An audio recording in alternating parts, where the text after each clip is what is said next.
as we continue on, kind of looking at spaces where progress is being made, I'd like to invite Carrie Wilson to the stage, the Director of Off-Campus Living and Community Partnerships, to share a little bit more about the Multifaith Council. So let's give her a round of applause.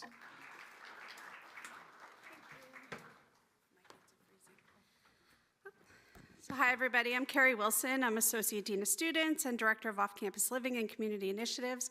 And one of the areas of focus my department has is to work with all of our faith communities.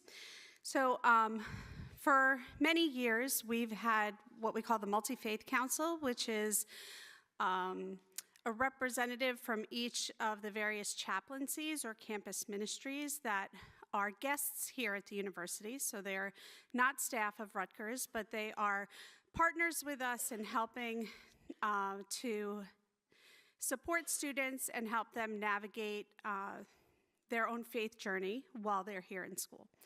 So what I wanted to share with you is that the work that we're doing around faith and spirituality has grown quite significantly over the last few years, even since we first started talking about this within our DEI initiatives. So we really have worked towards prioritizing faith and spirituality at Rutgers, New Brunswick. And in the last 4 or 5 years or so, what we've done is an internal review of using the CAS functional standards, looking at, I can't read, maybe if I put my glasses on, I could actually read. Okay. Oh, it's amazing. Okay. Kind of, I thought it was a headband. So anyway, we engaged in an internal review using the CAS functional standards for campus and religious life programs, really taking a deep dive into the work that we were doing at Rutgers. I will start out by saying I've been here for 20 plus years. Prior to coming to Rutgers, I worked at a Catholic college. And so I came here and was surprised when people were afraid to talk about religion on campus. It was, we are a state school, we don't talk about this here. And I was like, oh, all right, okay. I'm learning, first time working at a state school, let me learn a little more. And as sort of we progressed and journeyed through this, it was really interesting to me to see sort of that line and what that meant. And as a student affairs practitioner, you know, we really look at the full holistic development of a student, and that includes their faith and spirituality.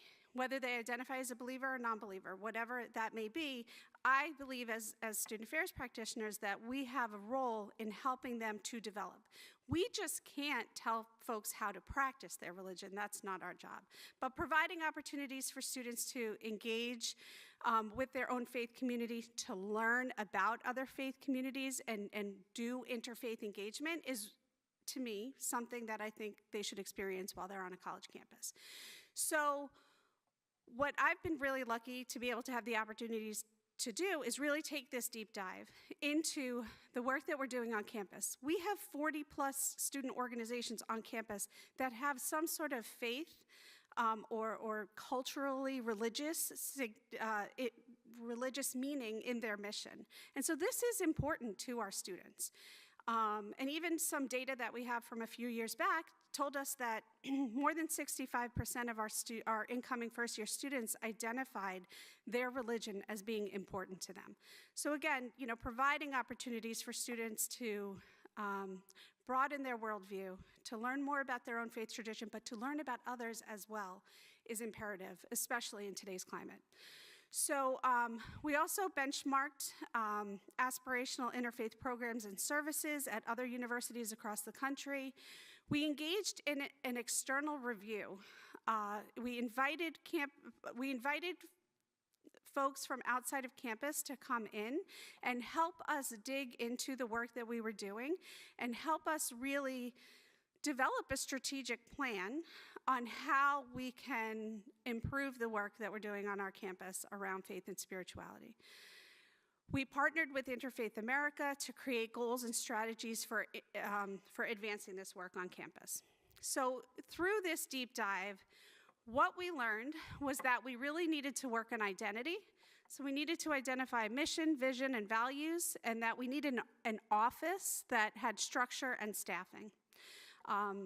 You know, all of the work around faith and spirituality fell or falls still within off-campus living and community initiatives, but we are now under the umbrella of the offices of the Dean of Students. And as I talk further, we'll sort of talk a little bit more about how we're creating some structure, how we've created staffing to be able to really work towards a stronger identity on campus for this work. We need visibility. We want to have, an office or work that is centrally located and known for staff, not just our chaplains. As I mentioned, our chaplains are great partners with us and help us navigate some of the challenges that we've had on campus, but they are not Rutgers staff. And so having staff members who can help us navigate anything from dietary restrictions and making sure that there are, dietary restrictions are being attended to when you're at an event or, in the dining halls and things like that, to navigating class conflicts with holidays. I'm a Christian. We are privileged to live in, privileged not in the best way, to live in a world that is based on a Christian calendar. I don't ever have to worry that I'm going to have to work on Christmas Day. But, our Jewish students, staff, and colleagues have to request, certain accommodations for the high holidays. And, similarly, Ramadan starts next week. Like, how are we supporting our students through these holidays that aren't necessarily as accepted as some of our Christian holidays? Need for integration. Work should have connection to university mission, vision, and values, DEI work and outcomes. Need for accountability, ongoing and strategic assessment, hands-on work with chaplains, creating and or distribution of policies and protocols while working with chaplains, and need for capacity building, which is something that we are partnering with many in this space to help build capacity on campus for really creating a welcoming environment for all. So some of the barriers that we learned, or we knew many of these, but sort of were, re-emphasized through our work, was that students don't understand what interfaith engagement means or looks like. So therefore, it's not necessarily valued. So we're working towards creating a community that really values that. The siloed nature of our university can sometimes hinder interfaith efforts. Interfaith work is not perceived to be valued or addressed in curricular spaces. So again, sometimes this has to do with, we have a religious accommodation policy at the university, and students should be able to go to their faculty member and say, this date is Rosh Hashanah, I can't take my exam on that date. They should not have to come to the offices of the Dean of Students to get a verification from us telling them that, oh yes, this is right, this holiday does fall on this day. But these are some of the challenges that we continually navigate on campus. Development, communication, and application of policies related to faith and interfaith work is lacking, and past controversies, and I added, and current world climate, related to religious diversity are perceived to deter some from engaging in interfaith initiatives. As you can imagine, this has been a challenge for us for years, where there have been some communities that there's some history on our campus that have made communities hesitant to work together.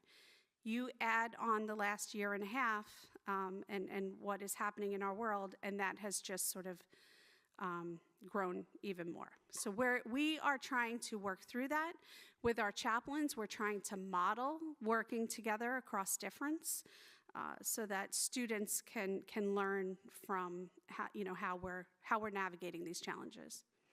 In fact, there's a program tonight at 7 p.m. in the Graduate Student Lounge. So what we have now is, it's not necessarily an office, but within the offices of the Dean of Students, one of our areas is Faith and Spirituality Initiatives. We have an assistant dean for Faith and Spirituality Initiatives, Rev. Katrina Jenkins. Unfortunately, she wasn't able to be here today, but she joined our staff a little over a year and a half ago, and is really working towards, one, learning our campus community, two, working on that identity, mission, as well as making connections with our student groups, with our staff, with our faculty, to be able to really grow this work on our campus.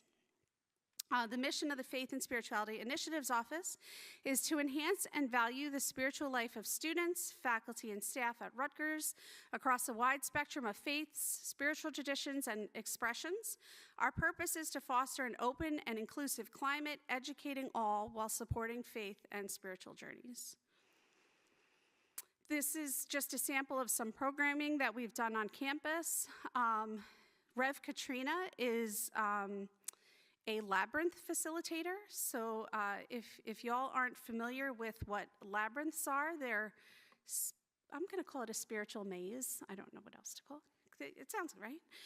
But it's sort of an opportunity to have a contemplative, sort of very focused, meditative walk through a space. And so she has done several labyrinth workshops on campus, some in partnership with some academic departments, and is also training others to be able to be facilitators as well. We are hoping that in the next year or so we'll actually have a canvas labyrinth, but we're hoping to have an actual physical outdoor labyrinth on our campus next year sometime. Additionally, she's doing some programming around having conversations across difference. So this is Breaking Bread, a program to celebrate and learn about others. So that was in November. Tonight's program is on sacred storytelling, and it is an interfaith event with our Muslim chaplain, our Jewish chaplain, Catholic and Episcopal chaplains and students, and they're coming together. And so the way we used to call it a trialogue. It used to be Christians, Jewish, and Muslim. Well, I guess it still is. I'm not sure if the Hindu community will be there. Might be a quadrilogue, but they're coming together. And typically, what we'll do is have somebody model sort of storytelling, like, what is sacred to you? And we've done these programs for the last few years. Sometimes it's been friendship across faith. Other times it's been rituals and talking about like different rituals in faith. And I'll share this story. Like, I remember I was sitting with Rabbi Reed, who's from Hillel, and I was watching our Muslim chaplain, and he was talking about the motions that are done when our Muslim community prepares to pray. And the way I took it, what he was saying is it's a centering thing, like sort of pushing out, everything else that's around you so you could center and pray. And I turned to Rabbi Reed and I was like, oh, we don't have anything like this. And she goes, don't you do like this? And I was like, oh yeah, I forgot. So, it was a nice reminder that we're all cousins, right? Like we all sort of have some overlap in terms of what brings us to, our sacred place. So if you care to join tonight, there will be pizza, halal and kosher pizza served, and it is at the Graduate Student Lounge on College Ave. Happy to take any questions. So for the folks in the room, again, if there are questions, let's first give a round of applause. Yeah. Thank you. Thank you for bringing that to us. I have one question maybe to get us started. Can you talk a little bit about the perhaps the coalition building in the interfaith space? Because I think being able to bring together even though we're cousins, for four groups of folks together to be able to have conversations and to discuss sacred things, it's, there's got to be a process. What did that look like for you? Yeah, so I will say there is a group, it's called the Interfaith Alliance, and my Multifaith Council is a big group with a small name, and that encompasses all of our chaplains on campus. And to be a chaplain, typically there's either volunteer or paid staff by the sponsoring organization who provide opportunities for students on campus. So those opportunities can be anything from Chinese Christian Church in Somerset hosts a Bible study on campus. Their staff member is recognized as a chaplain. And then, you look at something like the Center for Islamic Life at Rutgers, which has, a physical space on our campus, has a chaplain who, a full-time chaplain who's dedicated specifically to working with our Muslim community. So that Multifaith Council kind of runs the gamut of part-time and full-time staff. Our Interfaith Alliance is a smaller group that come together, and they're more of your like mainline type religious communities versus like what we call parachurches or spiritual organizations. So our Interfaith Alliance is our Muslim chaplain, Hindu chaplain, Episcopal Catholic, Protestant, and our Jewish chaplains from Hillel. And that group has worked together for many, many years, even predates me, with different representatives from these groups. And they came together organically before we really had any structure at Rutgers. And so a few years back, I had the opportunity to invite myself to be part of that group. And now actually Rev Katrina heads that group and chairs it for them. And we have forged a deeper relationship with these folks to the point where if there's something happens on campus and we need support, they're like de facto student affairs staff in some regard, which is great. But as you can imagine, in the last year and a half, we've had challenges because of our world climate. And our chaplains have always been very good about talking it through. They're not necessarily agreeing. They are challenged by what's happening all around us and how to support students, but they're working through it. And like that, I don't know if that totally answers the question, but like they're committed to Rutgers University as a whole, but they're also committed to advocating for their student communities. So it's like they're towing the line as best as they can to sort of work across that difference. And some days we do it really, really well, and some days we don't. And then we come back to it to figure out how we can do it better. Thank you. Any other questions? All right, let's give her a round of applause.